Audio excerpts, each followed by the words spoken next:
Qu'est-ce qu'une élection?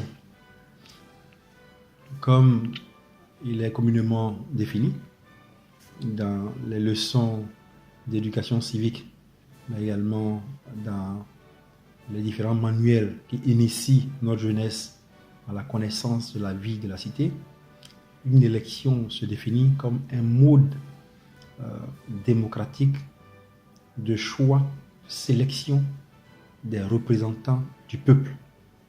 Ces représentants peuvent être au niveau suprême un président, ils peuvent être des députés, des parlementaires, des sénateurs, ils peuvent être des personnes élues localement, ils peuvent être des chefs de communauté, comme cela existe dans certaines procédures ou systèmes électoraux en Afrique. Donc une élection est ce mode clair et transparent d'accession à des responsabilités publiques confiées par la légitimité populaire, donc par les suffrages du peuple. C'est ce qui s'appelle une élection dans une démocratie. Une élection prend différentes formes en fonction de l'enjeu, du pays, de l'histoire, de la démographie, de la géographie et des missions confiées aux institutions de la République par la Constitution, les lois et les règlements. Après avoir répondu à la question de savoir qu'est-ce qu'une élection, on peut être tenté de se demander pourquoi il faut une élection.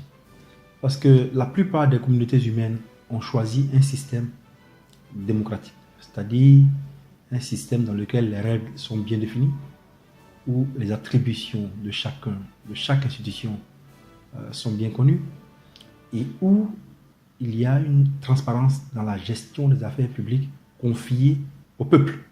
C'est le peuple qui choisit ses représentants pour décider des grandes orientations. Donc, une élection a pour but de conférer une légitimité.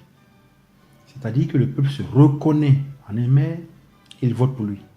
Il se reconnaît en un député, il vote pour lui. Il se reconnaît en un président, il vote pour lui, afin que les lignes directrices, les politiques de développement, les orientations qui sont formulées par ce président, ce député, ce sénateur, ce maire, soient suivies par la majorité du peuple qui a voté pour lui. D'où l'importance de l'élection.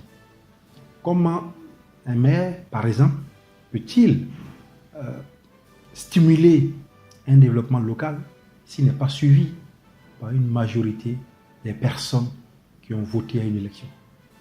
Donc, l'élection procède de ce souci de créer une adhésion populaire autour des gestionnaires des cités, mais également autour des idées forces, autour desquelles le peuple s'unit et dans lesquelles le peuple se reconnaît.